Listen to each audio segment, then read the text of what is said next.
Saya itu kaget ya, shock, terpuruk, bahkan stres. Bagaimana ini? Bagaimana cara saya itu untuk memberikan pengajaran terhadap anak-anak saya karena pandemi? Nama saya Basuki, guru kelas 5 SD Negeri Tosaran 1, Kota Kediri. Peran guru sebelum pandemi sangat menyenangkan ya, karena kenapa?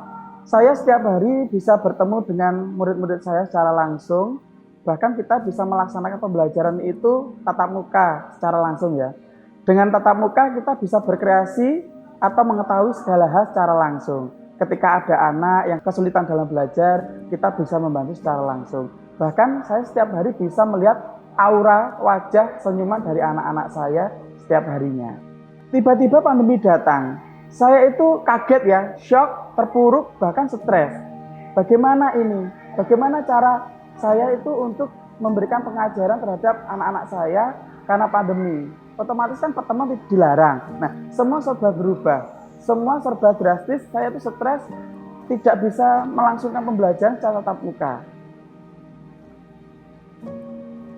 Di awal pandemi yang jelas pertama kali saya bingung ya sebagai guru, down sekali, stres karena bagaimana caranya saya tetap memberlangsungkan pembelajaran tetapi tidak tatap muka itu bagaimana agar pembelajaran itu tetap berlaku. Penerapan pembelajaran cara online kita sadar betul ya bahwa teknologi itu bahkan sebelum pandemi sampai terjadi pandemi itu berkembang pesat. Jadi pembelajaran yang saya ajarkan yaitu secara online. Secara online menggunakan WA Group, di mana saya membuat video pendek, video-video pembelajaran yang saya unggah di WA Group kelas saya, untuk anak-anak saya. Kesulitan banyak ya, di mana ketika saya mengajak anak-anak itu untuk bertemu virtual, kita membuat kelas virtual ya, contoh kayak Google Meet. Itu di antara anak-anak saya, bahkan orang tua itu tidak tahu cara penggunaannya bagaimana, terbilang gaptek lah. Nah, dari situ akhirnya saya memutar otak, untuk bagaimana caranya pembelajaran online itu tetap berlangsung. Saya membuat video-video pendek setiap harinya terkait pembelajaran itu saya share di grup WA Group, tapi di situ tetap ada kendala. Kendalanya apa? Satu, banyak di antara anak-anak saya itu yang tidak memiliki HP. Bahkan kalaupun toh ada, itu dipakai orang tuanya untuk bekerja. Nah, ada juga yang memiliki HP satu, tetapi dipakai beramai-ramai dengan saudara-saudaranya. Selain itu ada juga yang punya HP tapi miskin kuota, artinya tidak mempunyai kuota. Karena ekonomi pada waktu itu kan kalau pandemi semuanya serba semrawut ya, bahkan ekonomi orang tua itu banyak di PHK. Nah, di situ menjadi kendala tersendiri. Membagi urusan rumah dengan sekolah itu gampang-gampang sulit ya. Kenapa saya katakan gampang-gampang sulit? Karena kalau dulu sebelum pandemi kita pagi mengajar sampai siang selesai. Nah, karena pandemi seperti ini, bahkan kita selalu memberikan waktu kepada anak-anak itu 24 jam.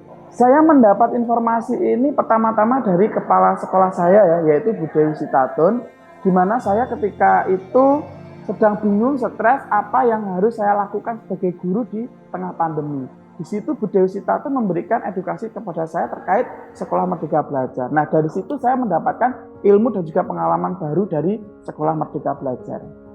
Yang saya lakukan setelah mendalami pelatihan tersebut adalah berbagi ilmu kepada rekan-rekan guru yang lain. Karena saya yakin bukan hanya saya saja yang pada waktu itu stres dan bingung, rekan-rekan guru yang lain juga seperti itu.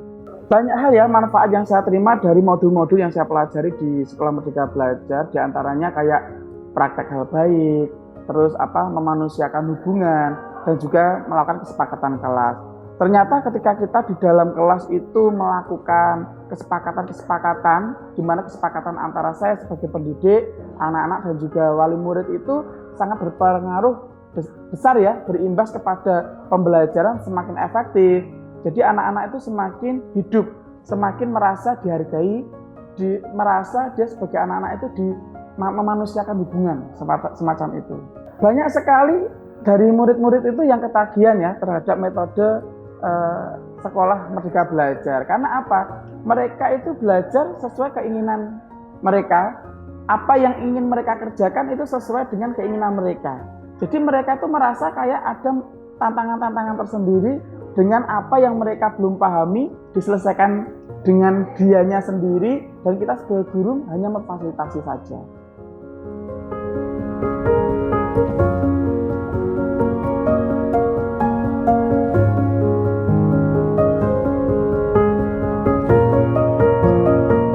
Terima kasih Nusantara, terima kasih Kampus Pemimpin Merdeka. Untuk terus belajar.